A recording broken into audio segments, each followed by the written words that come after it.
मन मंदिरा गजर भक्तीचा.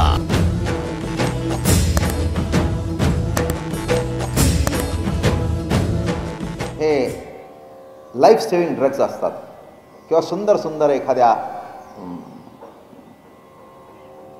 फॅक्टरीचा शोध लागतो, एखाद्या औषधाचा सुंदर शोध लावतात औषधाचा, एखादी औषध कंपनी, आणि अशी सुंदर औषधं निघतात.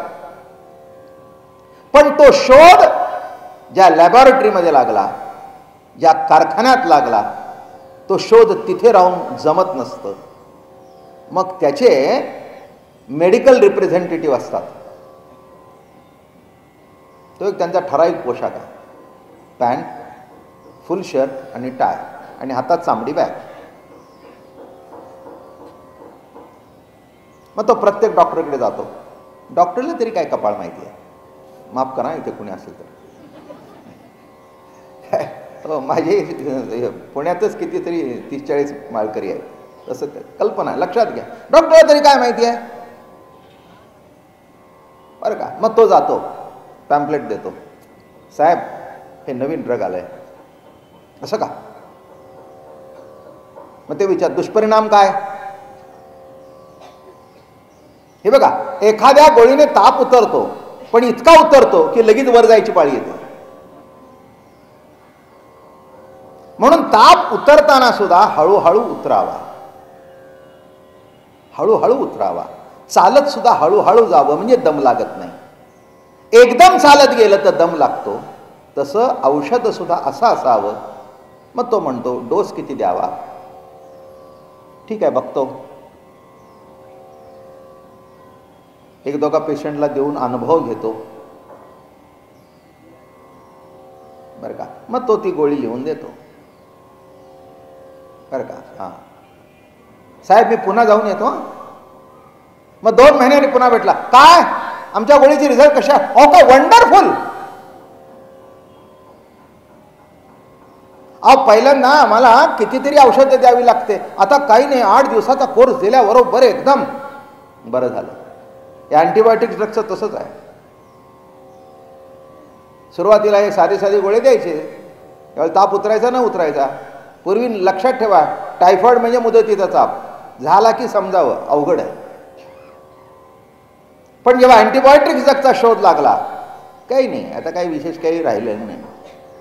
1-2 दिवस 4 द्यावा, मग 3 द्याव्या, मग 2 द्याव्या, मग 1 द्यावी, आणि एखादी गोष्टी पाकिटात शिल्लक राहिली असेल तर संपून टाकावी. काय झालं? कोणाला त्याची काळजी सुद्धा वाटत नाही. काय पण दुष्परिणाम काय? त्या ॲनेमिया होतो. दुष्परिणाम काय? रक्त कमी होतं.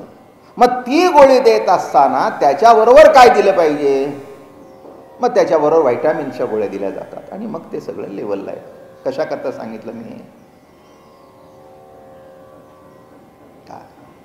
की शोध जरी गोळीचा लागला तरी मधी पोचवणारा कोणीतरी लागतो. तसं देवाचा शोध जरी घ्यायचा असला तरी मधी कोणीतरी गुरु लागतो, त्याच्याशिवाय ती गोळी घराघरामध्ये पोचत नाही. कळलं तुम्हाला? एवढंच माझं म्हणण्याचा उद्देश. म्हणून या ठिकाणी ज्ञानेश्वर महाराज हे स्वयंपूर्ण जरी होते तरी निवृत्तीनाथांचा आधार हा घ्यावा लागला. पण नुसतं निवृत्तीनाथ आकारापुरतेच माऊली थांबले का? नाही. आकारापुरते जर थांबले असते तर इथे वर्णन करायची भाषा निराळी झाली असते. निवृत्तीनाथांची उंची आमची आहे, त्यांचा रंग असा आहे, त्यांच्या डोळ्याचा रंग असा आहे, कुठेच नाही. पांडुरंगाच्या रूपाचं वर्णन आहे, पण सद्गुरूच्या रूपाचं वर्णन नाही, सद्गुरूच्या स्वरूपाचं वर्णन. म्हणून असा सद्गुरू जेव्हा जीवनामध्ये बोध रूपाने आपल्या प्रगट होतो, सद्गुरू रूपी वसंत जीवनामध्ये आल्यानंतर सुकलेली झाडं, वटलेलं जीवन पुन्हा प्रफुल्लित होतं. वटलेल्या जीवनाला नवी पालवी फुटते. वसंत किती गोड उपमा दिली. आता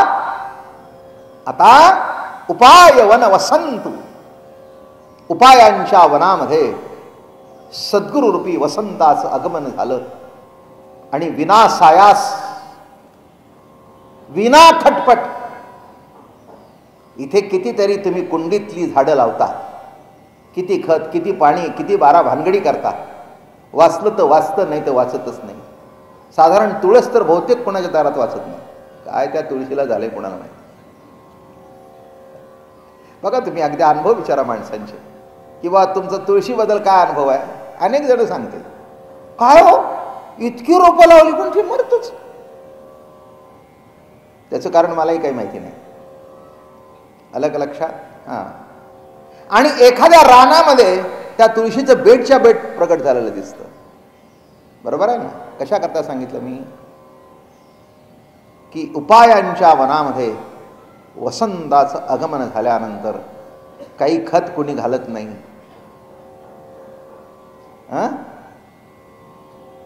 अरण्यामध्ये जा, काय दाट झाडी फुललेली असते, हिरवेगार पाला आलेला असतो. मी एका झाडाला विचारलं, काय तुझी काही निगा कुणी राखली का, काय तुला खतपाणी कोणी घातलं का.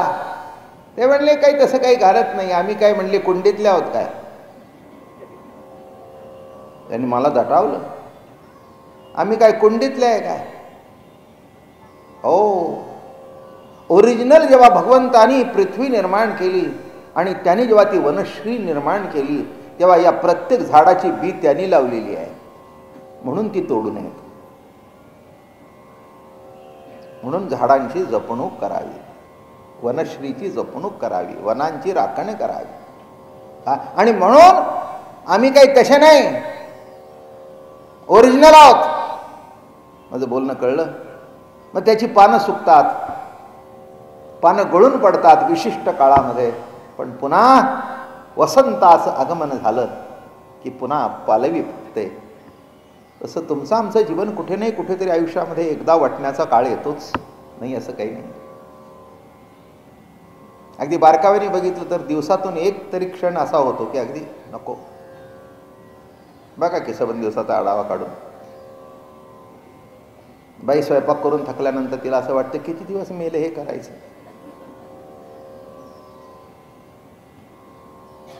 असं तिला वाटल्याशिवाय राहत नाही. ऑफिसमध्ये साहेब बोलल्यानंतर असं वाटतं की केव्हा रिटायरमेंटचा दिवस येतो, या खविसाच्या तावडीतून केव्हा देवमुक्त करतोय. पुन्हा सकाळी उठतो, कपडे घालतो, निघून जातो. जाऊ दे म्हणले, काय साहेब आहे, चालतंय आपलं पोट. माझं म्हणणं कळलं का. असे प्रत्येक जीवनामध्ये रोजचा कुठेतरी वाटण्याचा क्षण येतो आणि त्यावेळेला आधाराची प्रतीती निर्माण होणं ही सद्गुरूची कृपा आहे. ही सद्गुरूची कृपा आहे. कुठेतरी जगावंसं वाटणं, कुठेतरी जीवनामध्ये आधार वाटणं. मी नेहमी एक माझं वचन आहे, आधाराशिवाय जीवनाला धार नाही. नेहमी सांगत असतो मी, आधाराशिवाय जीवनाला धार नाही. आणि ज्या सुरीला धार आहे त्यानेच भाजी कापली जाते. जिला धार नाही तिने काहीच कापलं जात नाही. नुसतं असं असं करायचं पण ती खाली सुद्धा शिरत नाही, बटाट्यात सुद्धा शिरत नाही. ती बटाटा कापत नाही, ती बटाटा फोडते. फार बारकावे आहे त्याच्यामध्ये. बटाटा कापणं निराळं. तर का चांगली धार असेल ना तर अगदी असा बरोबर पातळ बाहेर पडतो, आणि नसेल तर काही नाही, तुकडा पडतो त्याचा, कारण हा वरून हाणत असतो. एका बाईला मी बघितलं, सुरी ठेवली आणि वर खलबत्ता हलते तिला.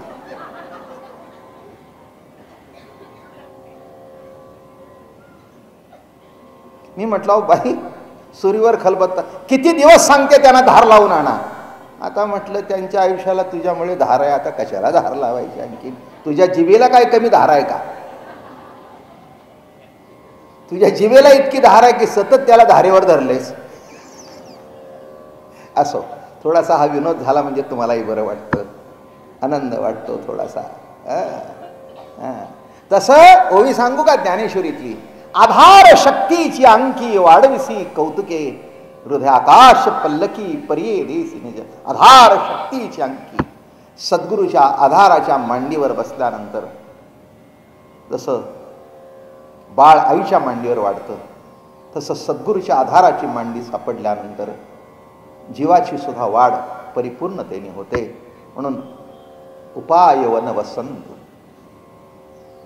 उपायांच्या वनामध्ये सद्गुरूचं आगमन होणं हेच त्या वनाला नवजीवन प्राप्त होणं. असा जो सद्गुरू तो आज्ञेचा आहे व तंतू. दोन अर्थ आहेत. एक अर्थ असा होतो की जी श्रेष्ठतम विद्या आहे, श्रेष्ठतम ज्ञान आहे, त्या ज्ञानाच्या गळ्यातला सद्गुरू हा आहे व तंतू आहे. कारण बघा आता आहे तंतू सगळं कळलं असेल ना, का नाही काय सांगू का? बरं सांगतो चला. कळायला कळतं, पुष्कळाला कळत नाही. आहे तंतू म्हणजे मंगलसूत्र. आहे तंतू म्हणजे मंगलसूत्र. सर्व लोकात घालत नाहीत, पण आपल्या महाराष्ट्रामध्ये ते आहे तंतू घालतात. आहे तंतू गळ्यात तर बघितलं की समजावं हिचं लग्न झालंय. आपल्याकडे एक म्हण आहे मराठीतली, बांधला म्हणीन केला धणी. काय म्हण आहे? बांधला मणी केला धणी. सौभाग्यवती स्त्रीची काही लक्षणं आहेत आपल्या महाराष्ट्रामध्ये. कुंकू, गळ्यामध्ये मंगलसूत्र, हातामध्ये बांगडी, ही एक एक आपल्या महाराष्ट्रामध्ये आपण ती लक्षणं ठरवलेली आहेत. मंगळसूत्र गळ्यामध्ये बघितल्यानंतर विचारायची गरज नाही तुमचं झालंय का. मूर्खपणा ठरेल. ते म्हणेल आंधळा झालास काय, हे काय, हे काय. जरा पुढे जाऊन सांगतो. काळ्या मण्याची पोत हे तुमच्या मालकाचं दर्शन, तुळशीची माळ ही पांडुरंगाचं मंगलसूत्र. आहे व तंतू शब्द कसा वापरला, गोड शब्द वापरला. मंगलसूत्र म्हणण्यापेक्षा तिच्या आहेपणाचं दर्शन. दोन शब्द मराठीत आहेत, आहेव आणि विधवा, हे दोन शब्द आहेत. मग हा काय आहे? आहेव तंतू. तो तंतू बघितल्यानंतर कळतं ही सौभाग्यवती स्त्री आहे. कोणी सांगायची गरज नाही. आता इतर समाजामध्ये वापरतात न वापरतो तो ज्या त्याचा प्रश्न आहे. साऊथ इंडियाकडे गेल्यानंतर मंगळसूत्र गुजरात्यामध्ये नुसती सोन्याची चेन घालतात, पण नाक टोचलेलं असतं. काय कुठेतरी प्रत्येकामध्ये काही नाही काहीतरी खुणा असतात. फॉरेन कंट्रीमध्ये बघितलं तर हे डाव्या हातामध्ये अंगठी असते, रिंग फिंगर.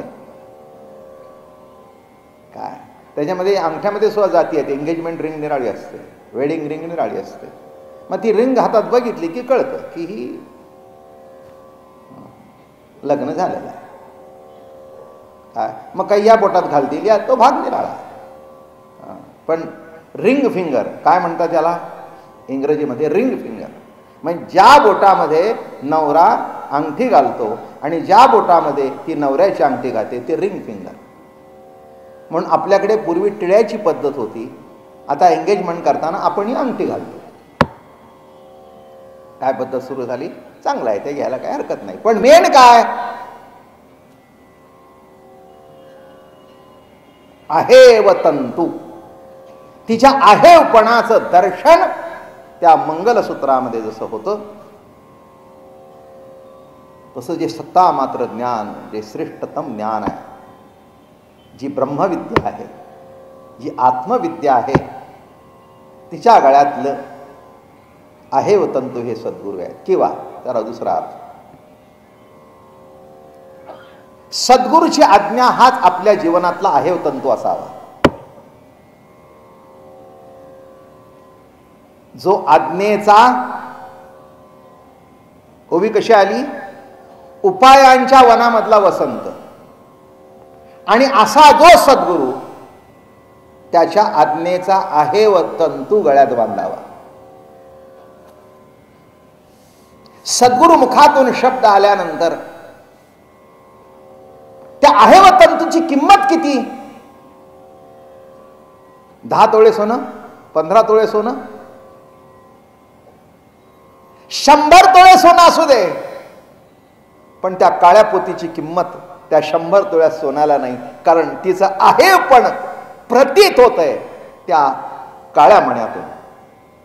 किंमत किती, जरा पंखा सुट रे बाळा, किंमत किती अमोल, किंमत अमोल आहे, त्याची किंमत करता येत नाही. लक्षात ठेवा, आहे व तंतू म्हटलंय. तसं सद्गुरूची आज्ञेची आहे व तंतू आपल्या गळ्यात बांधावा. चूक का बरोबर याचा विचार करू नये. गोड लिहितात ज्ञानेश्वर महाराज. सद्गुरु मुखातून एक शब्द बाहेर पडल्यानंतर तो खाली पडून देऊ नये. मोठ्यांचे शब्द पाळावेत, त्याहीपेक्षा सद्गुरूचा शब्द आहे व तंतूसारखा गळ्यात बांधावा. जीवनाचं सौभाग्य आहे की आपल्याला उत्कृष्ट सद्गुरू भेटणं आणि त्यांच्या आज्ञेचा आहे व तंतू आपण आपल्या गळ्यात बांधून घेतलं, फार मोठं महत्त्वाचं आहे. एक सांगू का, ज्या गोष्टी आपण पटतात त्या मानतोच, पण काही काही वेळेला सद्गुरू मुखातून आली जर एखादी गोष्ट पटली नाही तरी स्वीकारावी.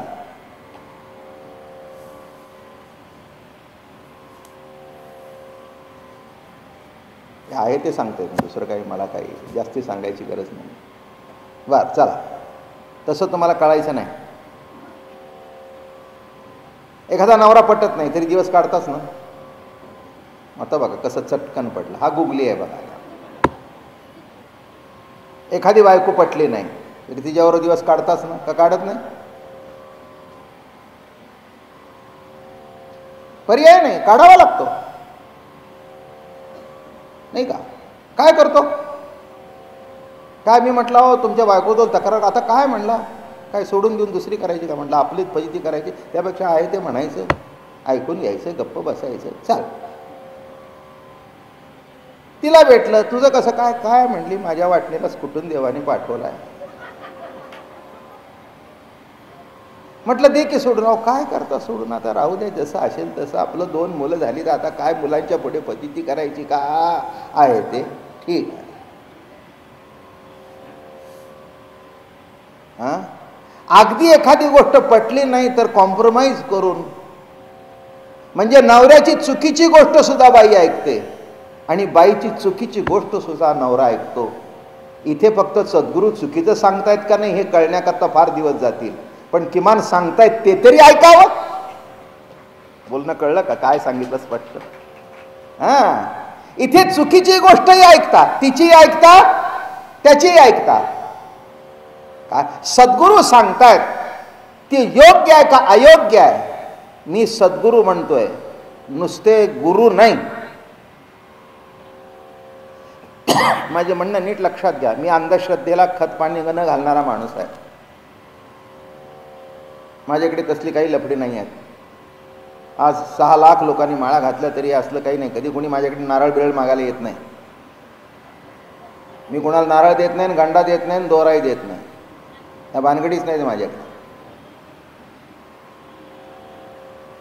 माळ घातल्यानंतर एवढंच सांगायचं, सकाळी जय जय राम कृष्ण हरी माळेचा जप कर, ज्ञानेश्वरीच्या 5 ओव्या वाच, ज्ञानेश्वरी डोकं ठेवून म्हणा महाराज मला काही कळत नाही, माझा सांभाळ करा, हो जाएगा सब. आणि हा हो जाएगा महिन्याला अनुमान नाही आहे, अनुभव आहे. हो जाएगा म्हणायला अनुमान नाही. ज्याने ज्याने माऊलीवर, ज्ञानोबा तुकोबावर, पांडुरंगावर श्रद्धा ठेवली त्यांचं जीवन परिपूर्ण होतं. माझंही त्यामुळेच आहे. नाही तर बाबा महाराज की जाडकी पत्ती काय कोण विचारतो बाबा महाराज? आता कोण विचारत नाही. ते बाबा महाराजाला कोणी विचारतो किंवा न विचारतो असं नाही आहे. त्या गुरुतत्वाचा काही जे वाणीमध्ये दिलं त्यामुळे तुम्ही येता. नाही तर कशाला? पुणेकर मंडळी अवघड आहे. हा रेकॉर्ड आहे पुण्यातला. पुण्यातला हा रेकॉर्ड आहे. आज 17-18 वर्ष सातत्याने समाज टिकून राहणं येणं. मग हे काय माझ्या करता येत आहेत काय? बिलकुल नाही. या समजुतीत मी कधीच राहिलो नाही. प्रत्येक प्रवचनाला बसून जेव्हा डोळे झाकून प्रार्थना करतो, एकच प्रार्थना करतो, महाराज एवढी मंडळी ऐकायला प्रेमाने येतात, त्यांचं समाधान होईल असे शब्द माझ्या मुखातून उमटवा आणि मग पुढे ते सांगतील ते बोलतो. मी काय महाराज काय माझा काही विशेष काही काय काही वेदशास्त्र संपन्न विन्न आहे का? काही कशातलंही काही नाही, कशातलंही काही नाही. पण इथे पुढे म्हटलंय, सद्गुरूची अमूर्तची मुरी मूर्तू, सद्गुरू कारुण्याची मूर्ती असल्या कारणाने त्यांच्या कृपेतून हे जन्म झाला. सद्गुरू कृपा काय करू शकत नाही. आता गळ्यामध्ये आहे तंतू बांधावा. चला एक मस्त गोष्ट सांगतो. काय झालं, आमचे नाथ बाबा आणि एकदा आपल्या गच्चीत असे उभे होते आणि रस्त्यातून एक ब्राह्मणाची बाई आणि एक तिच्या हातात मूल. गरीब बाई होती, कुठेतरी पोळ्या लाटाव्या, कुठेतरी स्वयंपाक करावं, काहीतरी काम करावं आणि पोट भरावं मुलाचं. मग जिथे काही जेवण करायला जाईल ना, मग तिथे कोणीतरी काहीतरी द्यावं. गोडा झाडाचा असेल तर मग एका ठिकाणी पुरणपोळी दिली. त्या पुरणपोळी त्या पोराने खाल्ली आणि दुसऱ्या दिवशी रडू लागलं, मला पुरणपोळी पाहिजे. आणि त्या घरातून काही ते बाहेर पडेना, असं झोंबतंय त्या बाईशी. आणि इतकी संतापली ती, आपल्या गरिबीला शिव्या देऊ लागली, दारिद्र्याला शिव्या देऊ लागली. त्या पोराला म्हणते, का माझ्या पोटी आलास? चांगल्या श्रीमंताच्या घरात जन्माला आहेच. आणि मारते त्याला. नाथानी वरून बघितलं, अगं बाई का मारतेस त्याला? हातावरला. म्हणजे काय करू नाथा, कोणी नाही मला. 4 घोडचे स्वयंपाक पाणी करते. काल कोणीतरी पुरणपोळी दिली, त्या बाळाला दिली. त्याचं नाव होतं गावबा. दिली आणि आज तेच मागतोय, कुठून देऊ? शिळे तुकडे सुद्धा मला नीट भेटत नाहीत. असं होय? आणि त्याला वर. त्या मुलाला बोलवून घेतलं, पाठीवर हात फिरवलं. वा वा वा, चांगला आहेस बाळा, तुला पक्वान ना. गिरजाबाईनं हाक मारली, आओ इकडे या. आज आपल्याकडे एक पांडुरंगाने बाळ पाठवलं. असं करा, पांडुरंगाचा नैवेद्य झाला ना, आपल्या पुरणपोळीची चवड असते, या बाळाला देत जा.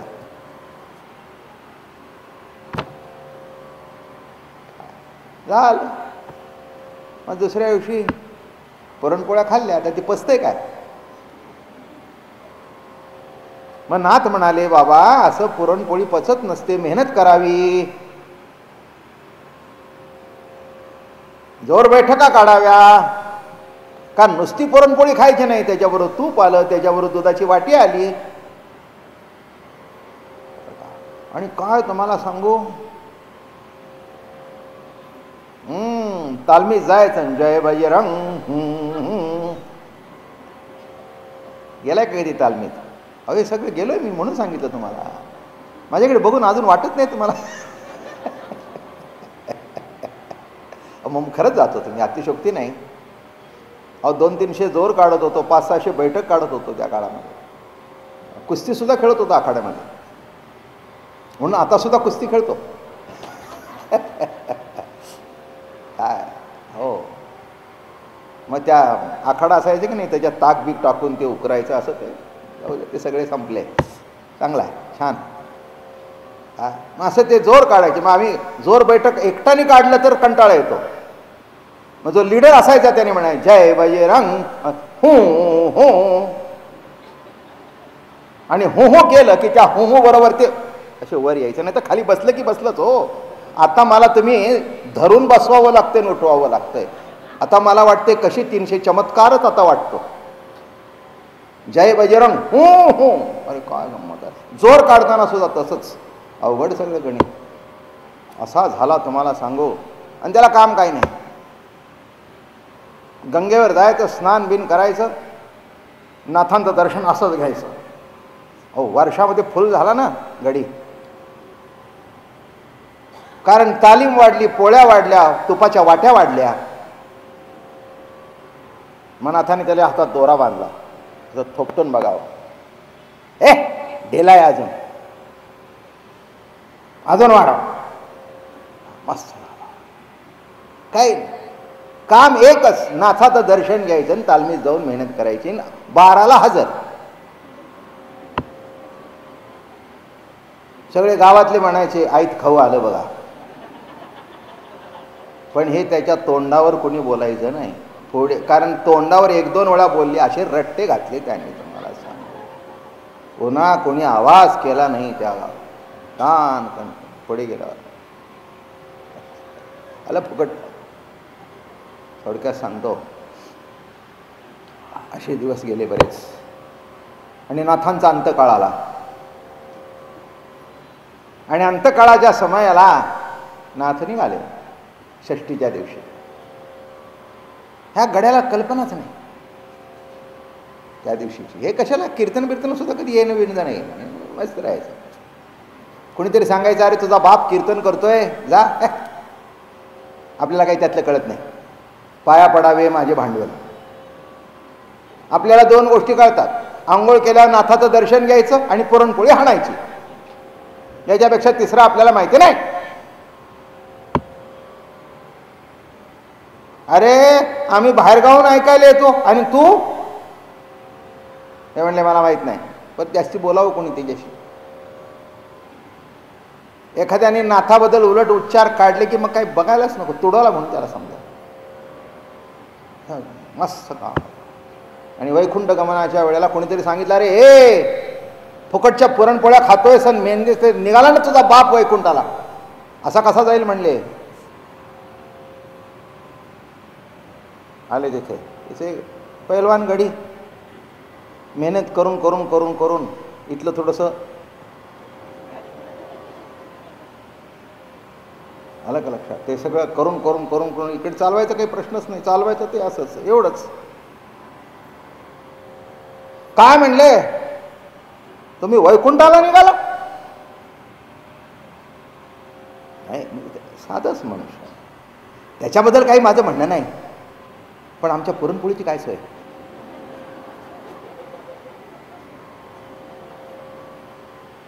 मागचे म्हणजे लाद घाला कंबरी त्याची. नाथाने जवळ घेतलं, धोका घेतला. अरे राजा काळजी करू नकोस, मला तुझ्याकडे बघून इतका आनंद वाटतो. काय रे, विषयावर तरी प्रेम करावं तर तुझ्यासारखं प्रेम करावं. गुणदोष याती न विचारी काही. काय रे तुझं पुरणपोळीवर प्रेम. गाव्या गाव्या, मी आता पुन्हा नाही येणाऱ्या गावाला जाणार आहे. असं कुठं का नाही, खरंच रे. एवढं म्हटल्यानंतर कुठेतरी प्रकाश पडला आणि हंबरडा फोडून रडू लागला. म्हटलं बाबा बाबा, अच्छा पुरणपोळीची सोय केली तुम्ही, पण उद्यापासून माझ्या पाठीवर हात कोण फिरवणार. माझा दंड चाचपून कोण बघणार. नाथांच्या डोळ्याला धार लागली. आजूबाजूचे अरे म्हणाले काय हा माणूस आहे, याचं प्रेम सुद्धा अगाध. आणि शांत झाल्यावर म्हणले माझं एक काम आहे तेवढं कर. रामायणाचं उत्तरकांड राहिलंय बघा, मोठा चमत्कार. उपायांच्या वनामध्ये सद्गुरू वळल्यानंतर काय होतं याचं प्रत्यक्ष दर्शन म्हणजे ही कथा आहे बरं का. तेवढं उत्तरकांड पुरं कर. एवढं म्हटल्यावर आणखीन मोठ्याने रडू लागला. म्हणला बाबा आयुष्य गेलं, मला कशाचं काही कळत नाही, अजून मी काहीच वाचलंय नाही, हे कसं लिहू, मला काही बाबा नाही जमणार. अरे तू काय काळजी करतो, मी आहे ना, मी आहे ना. तुझी जीभ बाहेर काढ. आणि नाथानीच्या जिभेवर राम लिहिला आणि मुद्दाम बघा योगायोगाने भावार्थ रामायण काढून उत्तरकांड सगळं गावबानी लिहिलंय. तुम्हाला नाथानी लिहिलंय का गावबानी लिहिलंय हे कळणार नाही. केवढा मोठा चमत्कार आहे. काही येत नव्हतं म्हणून जीवनामध्ये सद्गुरूची संगत करावी. संगतीतून आशीर्वाद मिळतो. त्याच्या वचनाचा आहेव तंतू गळ्यात बांधावा. त्यांनी आहेव तंतू बांधला म्हणून रामायण लिहू शकला काही न येता सुद्धा. श्री गुरु कृपा काय नव्हे. श्री गुरुची कृपा काय करू शकत नाही, हा दिठवा दयावरी झळके, की हा पद्म करू माथा पारुखे, तो जीवची परितुके महेशेशी, एवढे जे महिमेचे करणे, ते वाचावळे वाणुमी कवणे, काय सूर्याच्या अंगा उठणे लावित तासे, हा दिठवा आपणासारिखे करीती तात्काळ, नाही काळ वेळ तया लागी, अशी पावर होती.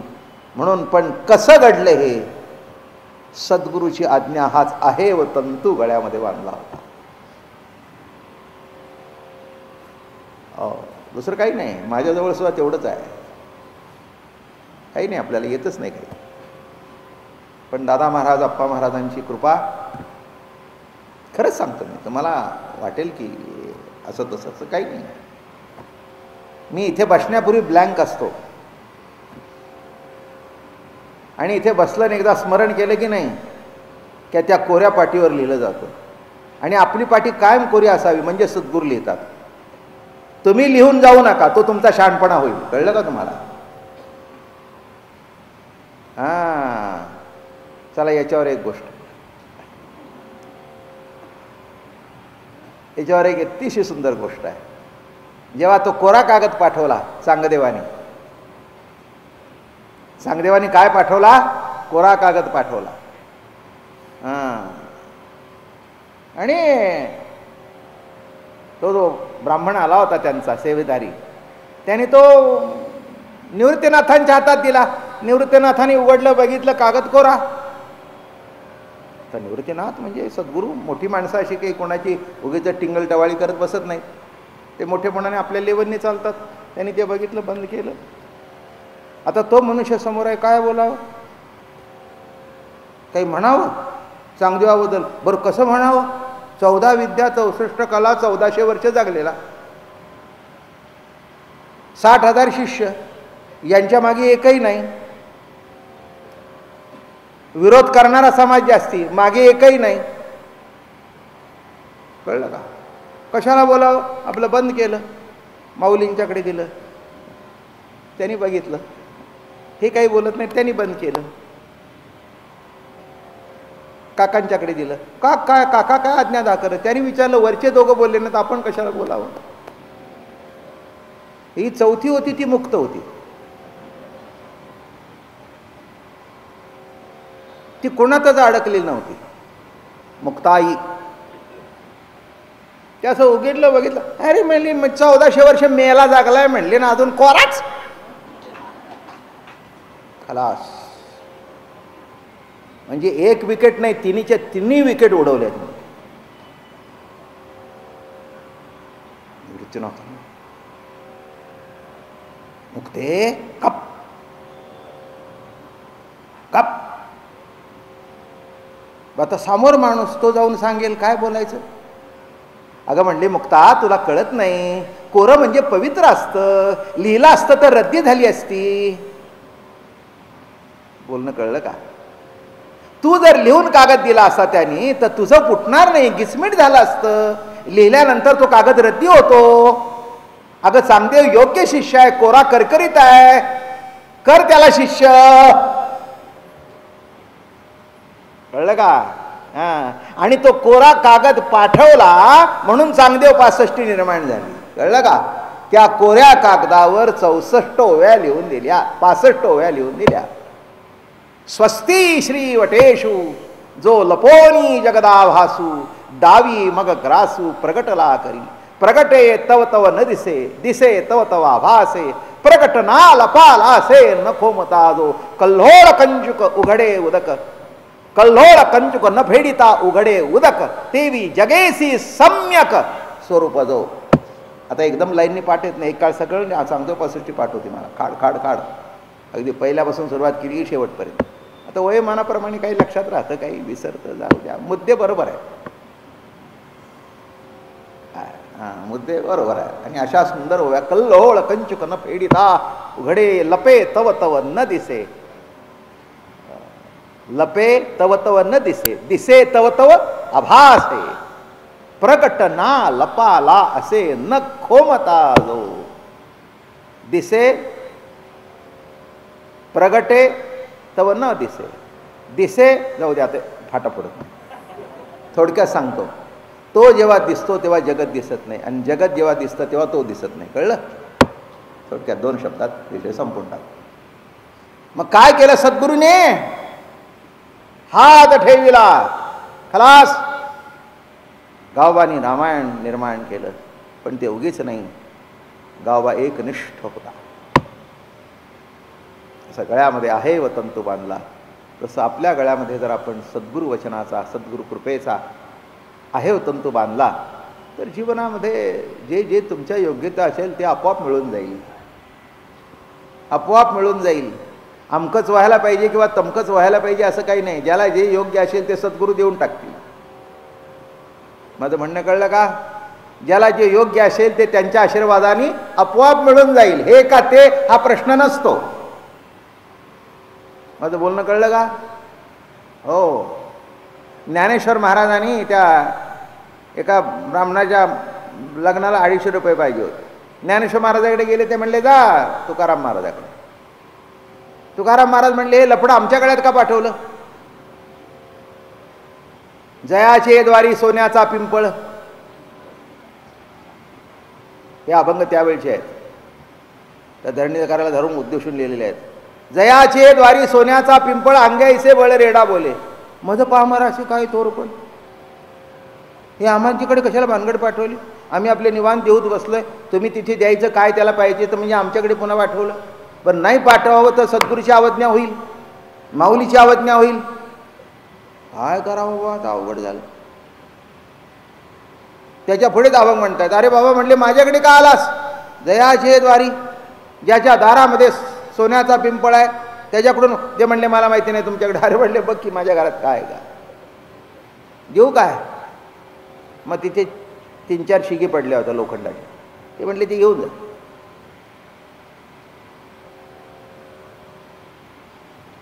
बरं का? मग ते डोक्यावर धरलं. ते गावी जायचं पण ओझं येऊ लागलं. ते वर न बघताच असं टाकलं. कळलं का तुम्हाला? हातात घेताना बघितलं, डोक्यावर ठेवल्यावर काय झालं ते माहिती नव्हतं. काय कळलं नाही म्हणून नको तिथे डोकं चालवलं. 1 टाकून दिली, 2 टाकून दिली, जेमतेम म्हणली कसं काय असे ना आपलं त्यांचा हात लागला आहे. आणि घरी येऊन खाली ठेवल्यावर ती सोन्याची काम दिसली. मग आठवलं आज्ञा मोडली की सोन्याचं सुद्धा लोखंड होईल, आणि आज्ञा पालन केली तर लोखंडाचंही सोनं होतं. हे मी सांगण्याची गरज नाही. म्हणजे याचा अर्थ चमत्कार वगैरे असा करू नका. काय म्हटलं मी? सद्गुरूची निष्ठा असेल, एक लक्षात ठेवा, सोनं होणं म्हणजे सोन्यासारखे दिवस येणं.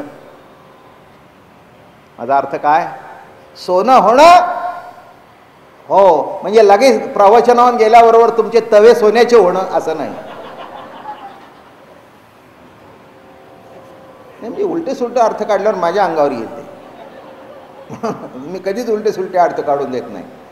सोनं झालं शब्दाचा अर्थ जीवन सोन्यासारखं झालं, आनंददायक झालं, समाधानकारक झालं. जीवन सोन्यासारखं झालं म्हणजे त्या जीवनाला मोल प्राप्त झालं, नवे नवे अमोल झालं. अजून सांगू का? जे भंगार होतं ते भांगार झालं. मराठी भाषा कळते की नाही? काय भंगार आणि भांगार? भंगार म्हणजे घेताना तो फ्रीज 20,000ला घ्यायचा आणि विकताना 2,000ला विकायचा. त्याला काय म्हणतात? भंगार.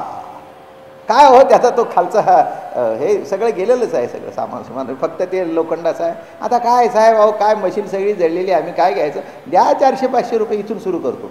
हां 25,000 होतो. हे कॉम्प्युटरची अवस्था तशीच असते सध्या. सुरुवातीच्या गाड्याला लाखला घेताना पुन्हा त्याला 20,000ला सुद्धा कोणी गिरायकी येईल. भंगार आणि भांगार कळलं का? हां, जे घेताना जास्ती किंमत देऊन घ्यावं आणि विकताना जे कमी होतं ते भंगार. आणि आजोबांनी 20 रुपये तोड्याने सोनं घेतलं होतं ते आता 13,000. भाव उतरला असेल 11,000. काय म्हटलं मी? काय पण 20 रुपये कुठे आणि 11,000 कुठे? किती फायदा? भंगार का भांगार?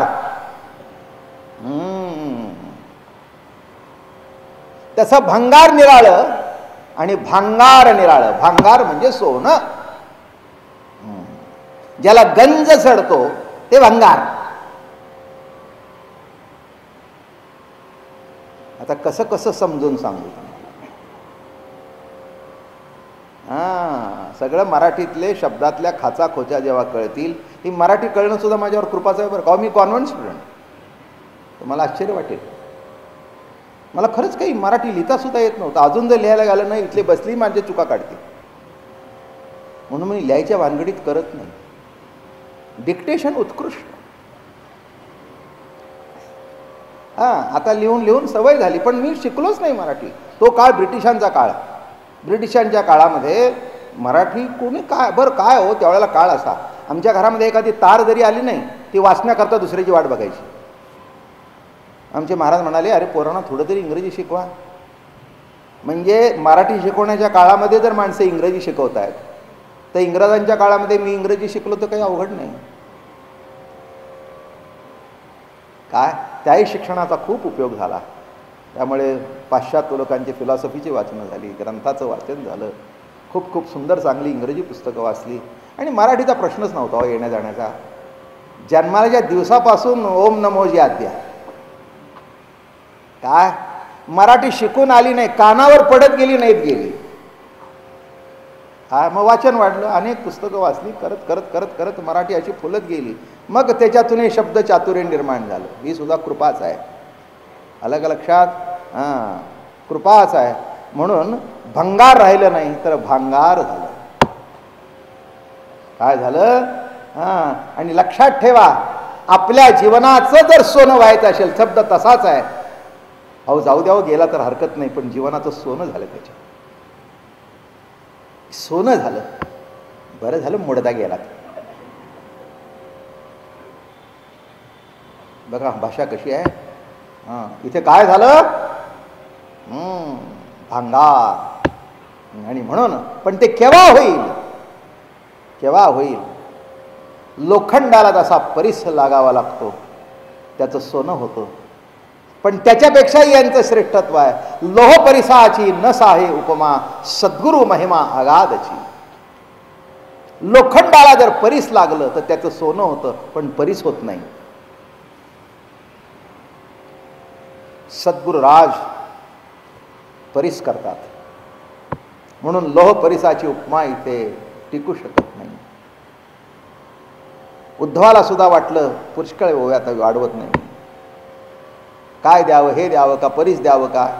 जेव्हा गुरुकृपा झाली त्याला वाटलं की गुरुदक्षिणा काहीतरी द्यावी, परिस द्यावं का कल्पतरू द्यावं. शेवटी ते म्हणाले, या गुरुला द्यावं काय, या लागी मौनीची जाण. उद्धवे घातले लोटांगण आणि श्रीकृष्णाचे श्रीचरण मस्तकी संपूर्ण वंदिले. चरणावर मस्तक ठेवलं, बस दुसरं काही केलं नाही. लक्षात ठेवा, तसं आज्ञेचा आहे वतंतू. फार गोड सिद्धांत या ठिकाणी. तसं आपल्या गळ्यामध्ये सद्गुरूची आज्ञेचा आहे व तंतू बांधल्यानंतर हे चिंता करायचं कारण नाही आहे. आहेव झाली, आहेव आहेव झाली. आणि पुढे काय? का तर अमूर्तची परी मूर्तू कारुण्याचा. सद्गुरू अमूर्त जरी असला तरी कारुण्याच्या रूपाने तो मूर्त दिसतो, आशीर्वादाच्या रूपाने मूर्ती दिसतो, कृपेच्या रूपाने मूर्त दिसतो. चला, याच्याकरता तुम्हाला काही तुमचे दृष्टांत देतो. तुम्ही काही कुठेतरी गणपतीला जाता किंवा दत्ताला जाता किंवा पांडुरंगाला जाता, एखादा संकल्प करताना तो पुरा होतो. ते तर दिसत नाहीत, पण आशीर्वादाच्या रूपाने तो संकल्प पूर्ण होणं म्हणजे अमूर्तची परी मूर्तू कारुण्याचा. काय म्हटलं मी? कृपेसी स्वतंत्र जन्म नाही, जे तो उपदे तो साधू पाही. कृपा कृपा कृपा म्हणजे स्वतंत्र तिला अस्तित्व नाही. ती ज्याच्या ठिकाणी जन्माला येते तोच सद्गुरू, तोच संत. म्हणून इथे काय? अमूर्तची परी मूर्तू कारुण्याचा. अमूर्त आहे, लक्षात ठेवा. म्हणजे सद्गुरू कुणा व्यक्तीला म्हटलं नाही त्यांनी, काय एक सांगू का, ज्ञानेश्वर महाराज किंवा नाथ बाबा यांच्या बाबतीत सद्गुरू, देव आणि आत्मा ब्रह्म हे शब्द एका अर्थाने आहेत. अमूर्तची परी मूर्तू. पुन्हा सांगतो, ते तत्व ज्याच्यातून प्रगट होईल त्याला आपण सद्गुरू म्हणतो, एवढाच त्याच्यातला अर्थ आहे. पण ते तत्व कसं आहे? दिसत नाही पण कळतं. दिसत नाही पण कळतं. दिसत नाही पण जाणीव होते, फीलिंग्स. काय आहे? दिसत नाही. आता या पंखाचा वारा माझ्यापर्यंत येतोय, तुम्हालाही दिसत नाही मलाही दिसत नाही, पण अंगाला गार लागतंय याच्यात कळतंय की पंखा चालू आहे. दिसतो का? नाही, पण गारव्याची जी फिलिंग आहे that fills your life. Feeling म्हणजे एक अंतःकरणामध्ये वाटणारी अवस्था, आणि फिलिंग म्हणजे भरलं सारण. फिलिंग म्हणजे काय? ते शिकवताना शिकवतात ना, कंजीमध्ये फिलिंग कशाचं, समोस्यामध्ये फिलिंग कशाचं, बाहेरचा पापुत्रा कणकीचा, आतलं फिलिंग कशाचं, कचोरीमध्ये फिलिंग कशाचं. फिलिंग म्हणजे मध्ये भरणारं पुरण, आणि फिलिंग म्हणजे अंतःकरणामध्ये वाटणाऱ्या सुखदुःखाच्या, समाधानाच्या, शांतीच्या अवस्था. असं पुष्कळ शब्दाचा खेळ करता आला म्हणजे इंग्रजीमध्ये मराठीमध्ये करता येतं. फिलिंग. तसं जीवमात्राबद्दल प्रेम वाटणं, करुणा वाटणं, फिलिंग्स, नाही का? गौतम बुद्धाला करुणा वाटली समाजाबद्दल, नाही का? ज्ञानोबारायाला करुणा वाटली. कृपाळू उदार माझा ज्ञानेश्वर. काय वर्णन केलं? कृपाळू उदार, करुणा. करुणेतून ज्ञानेश्वरी निर्माण झाली, करुणेतून अभंग निर्माण झाले, करुणेतून झाकलेलं ज्ञान समाजापुढे उघडं झालं. आणि म्हणून महाराज म्हणाले, अमूर्तची परी मूर्तू कारुण्याचा. असं कारुण्याची मूर्ती सद्गुरुनाथ असतात. फक्त त्यांची अनुभूती, त्यांची प्रतीती योग्य तऱ्हेने घ्यावी. आलं का लक्षात? आणि योग्य तऱ्हेने घेतल्यानंतर, योग्य तऱ्हेने प्रतीती आल्यानंतर एक ना एक दिवस सद्गुरूच्या आशीर्वादाचा प्रसाद आपल्याला कळेल. हेच त्याच्यातलं महत्त्वाचा भाग आहे. इथंच आजचं प्रवचन, उद्या शेवटचं प्रवचन होईल. मन मंदिरा गजर भक्तीचा.